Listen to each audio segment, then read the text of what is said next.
नमस्कार मित्रांनो, पोलीस भरतीची तयारी करत असाल तर आपण अत्यंत महत्त्वाचे प्रश्न घेऊन आलो आहोत. प्रश्न पहिला आहे, भारताचे सर्वात मोठे धरण कोणते आहे? उत्तर आहे भाकरा धरण. प्रश्न दुसरा आहे, जगातील सर्वात उंच पर्वत शिखर कोणते? उत्तर आहे माउंट एव्हरेस्ट.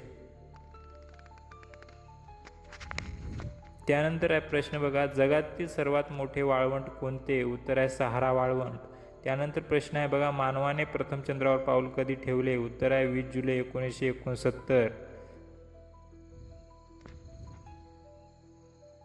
त्यानंतर प्रश्न आहे बघा, भारताची पहिली महिला प्रधानमंत्री कोण? उत्तर आहे इंदिरा गांधी. त्यानंतर प्रश्न आहे बघा, कोणत्या शहराला भारताची सिलिकॉन व्हॅली म्हणतात? उत्तर आहे बेंगळूर.